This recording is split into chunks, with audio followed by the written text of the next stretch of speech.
We got the flippiest of flippy hairs. We're filming this earlier, so if my hair is longer, and right now you're like, did Jamie cut her hair? I didn't. We're just filming this in the past.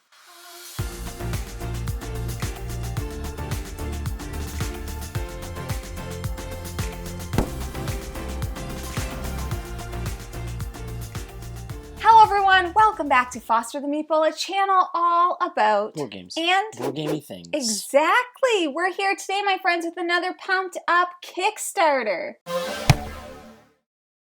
And today's pumped up Kickstarter is on Everstone Discovering Ignis.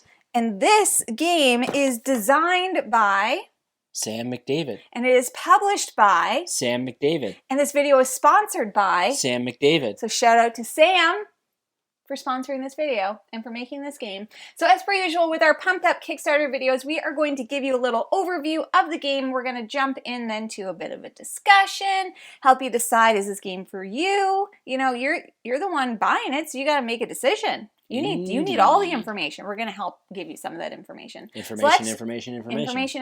Let's jump into the overview, shall we? Let's do it. After miles of travel with no noise around you but your own, you see for your own eyes what all the murmurs have been about, the city of Ignis. You thought it would be bigger based on all the whispered conversations you overheard, but you guess that means you'll have a better chance of getting your story captured in the history books. In Everstone, you take on the role of one of the first Pathfinders to arrive on undeveloped land. Your goal is to be the most reputable of them all.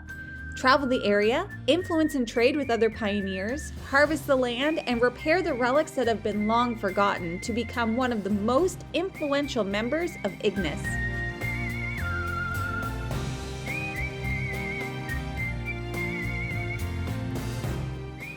Players in Everstone will take turns moving their action pawn to a new location on their player board to perform its action. Everstone is packed with action, chaining, and discovery. Gameplay continues with players taking turns until one player has gained 10 reputation points.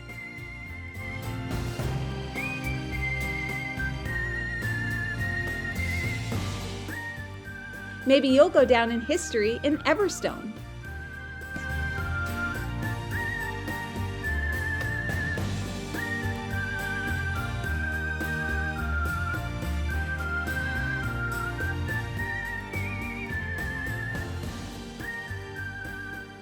Alrighty, we are back. Here we are. The game is there. Funny how magic like that happens almost every video. You love to see it. Now, Everstone, I'm just going to call it Everstone. Sometimes there's games that the names are so long that you're just, you know, it doesn't flow off the tongue when you're talking about it. Exactly. I mean, it's called Everstone. It's called Everstone. So we're Everstone. Yeah. Now, Everstone is an action selection, resource management and gathering type of game. Tableau builder? Tableau builder, sort of, kind of, yeah.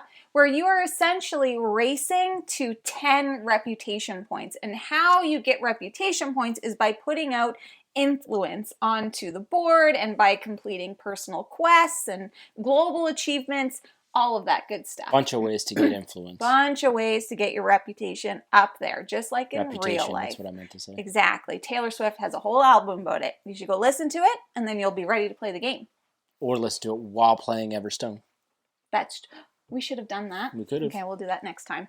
So in Everstone, everybody has their own personal little player mat. And that player mat has a workshop on it with 4 spaces. Each of theirs, I just turned Australian a little bit. Don't know how that happened. Oh, no. Each of those 4 spaces on your workshop is going to be one of the actions that you can select on your turn. Think scythe. Think like scythe, exactly. So how the mat is set out, there's kind of like a top action, and then there's a bottom action that sometimes gets covered up by relics, which we'll get to in a minute. Just be patient, hold your horses. So you're going to do the top action. You can explore, which is moving around the board to different locations. You can harvest, which is gaining different resources and going up on an influence track. You can repair your relics, so you're collecting relics through a market action. It's not called market, though. What's the first one called? Barter. barter. So you're gathering relics through a barter action, which is the fourth action, and the repair action allows you to repair those relics so that you can keep them, which help you to upgrade your workshop. Abilities. Or if you want, sell them. For a bonus. Sell them for a bonus. Who needs it, you know? So those are the 4 basic actions, and then underneath those actions, there are additional things you can do. As an example, for the explore action, you can pay an extra, like, yellow resource in order to put one of your influence tokens on the location that you're at. So the relics themselves are cards that you can purchase in the market, and they are different ways that you're going to be upgrading your little workshop area. Yep. And you put them out to the board, which is going to cover up some of those like secondary actions, and then you're going to repair them by paying the resources. Essentially, your player mat is kind of like a workshop and a caravan, so you can also upgrade your caravan through different actions of the game. You also start off with a personal quest and kind of like a party quest. Like there's one that is just for you, and then there's one that basically everybody can achieve. Yeah, there's starter quests. Which everyone's going to start with a starter quest, and then there are personal quests that you can get multiple of as you play this game. So you'll start with one, but you can get more, and it's normally like complete this objective in order to do a thing, and normally that is to move up the reputation track. Yes, and a big part of this, like I mentioned before, is that resource management, because you start with your caravan with a reserve that only allows you to carry so many resources, and you need resources in order to do a lot of things, basically. Yep. So throughout the game, you're going to be trying to spend your influence in order to upgrade your like resource pool, because it'll like free up some spaces, and you're just trying to like gather as many resources so you can spend them all to do fun stuff. It's definitely one of those games where like there's multi-use cards, so you can sell a card for a thing, you can discard a card to get a different bonus, you can build the relic, so these cards are called relics, you can build the relic, like Jamie mentioned, which adds to your tableau. There's a whole influence track that you're going to be manipulating. Each category of that influence track is designated by the resource type, so you're going to be going up that track with the ultimate goal, obviously, of putting out your reputation, of increasing your reputation up to 10. It's one of those games that starts slow and then will ramp as you build out your combos. It is very combo-rific, has a lot going on. It's definitely one of those games where you want to focus on a few things, not too many things, otherwise you're going to be a bit diluted. There's a lot of decision-making processes in this game, but not so complex to be overwhelming. No, the rule set itself is relatively straightforward. Like there's 4 actions, and there are only those 4 actions that you can do. And on your turn, as Jeff mentioned Scythe earlier, because the action selection is similar in that you must always choose a new space to go to, and then you just fulfill the actions top to bottom. And then there's a couple little decisions that you can make, like do you want to do the secondary action, or do you want to do this? But like rule set wise, very straightforward. But this game does build, like Jeff mentioned, it ramps. So when you're starting off, you're like boop, boop, boop, boop, boop. But then later you're like, well, if I go here now, I'm going to be able to do like 5 or 6 things because of how I've upgraded my workshop. And then also for the explore action, there's village tiles that are on the board that allow you to do different things, and they cycle through. So they're always kind of like the one that you might want might come off the board, and then you might have to wait 2 whole turns before it comes off. So like there's a lot of planning ahead in this game. There's a lot to think about. So like I would say depth of strategy could definitely be a lot higher than ease of learning and ease of play. So with all of that being said, what I would say is, who is this game for? I would say this game is for anyone that likes a primarily solitaire-esque puzzle. With a lot of combos. Enjoys that relationship between track, worker placement spots, and a tableau builder, which I think a lot of games are doing now. And most of them, including this one, meld those 3 things in an interesting way. So if you like that combo-y depth of strategy with not really a ton of player interaction or meanness, this would be one to check out. Definitely, as Jeff mentioned, this is kind of like a solo puzzle. There is very, very, very limited interaction. The only way that you can really interact with someone is you can bump them off of a spot, but even when you do that, they're still getting something when that happens. The only other thing I can really think of is for some of like the global achievements and things like that, only one person can achieve that. So like you can block bit of a race somebody. element. It's a bit of a race element there.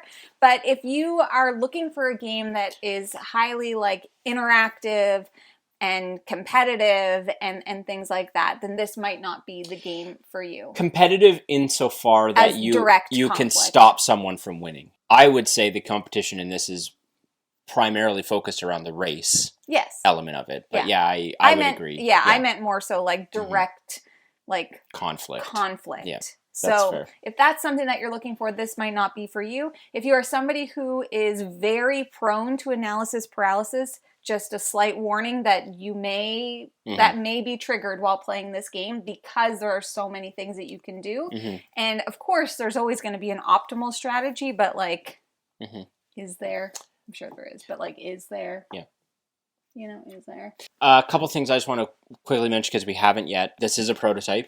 It is still being developed. Art, everything, iconography still being developed. We have only played the base version of this game. There are some modules you can add in, some more complexity and that sort of thing that you can add into the game, which we didn't play. So that's even more game for someone to explore. But the base game is very combo-rific as it is. Yes, and we have only played it at 2 players. What I will say is I don't think it will add or subtract anything based on player count because it is a solo puzzle. I think the only thing it will add is time. Time to play. I think there'd just be a little bit more competition for the objectives. And this game does 30 minutes per player. I was just going to say, this game does play in about 30 minutes per player. Your first play, you could probably expect that to be a bit higher. I would say 45 to 50 per player during your first play with the teach. It plays very quickly as you go. Like I mentioned, as you build up that engine, as you build up those combos, that's really when you start scoring a bunch of reputation. That is Everstone, and if this sounds like something that you might be interested in, a game that you mayhaps want to add to your collection, we highly recommend that you check out a bunch of reviews and different content to make sure that this is the game for you. I will mention, if you do want to chat with the publisher, designer of this game, Sam, he is in our Discord. He's in our Discord. So feel free to hop in, and he might be able to answer some questions for you. Depending on how active he is on that certain day. For sure. So all of the information, everything will be listed below, so definitely check it out if it sounds like something you're interested in. Now, if you're interested in buying other board games, remember, where do people get this one? Kickstarter. That's right, it's on Kickstarter. But other board games, you can check your friendly local gaming store. And for us, that is... The Boardroom Game Cafe. Yes, it is. Do you like snacks? I do. Perfect, Jeff. Where do people even get snacks? MunchPak. MunchPak, you say? Mm-hmm. That sounds delicious. It is. It even sounds like you might get snacks from around the world. Might be munching, too. You might be munching.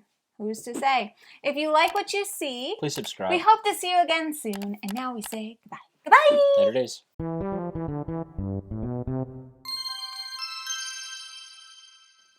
P-U-C-K. Wait, Puck. P-U-K-S. Pucks. Yeah, pucks without the C. Pucks without the C. Discovering... Whoa, look at the video. What happened? It's not high enough. Oh, that's okay. You just have to hold it up higher. That is Everstone. If this sounds like something that you... Oh, that was a weird way to say something.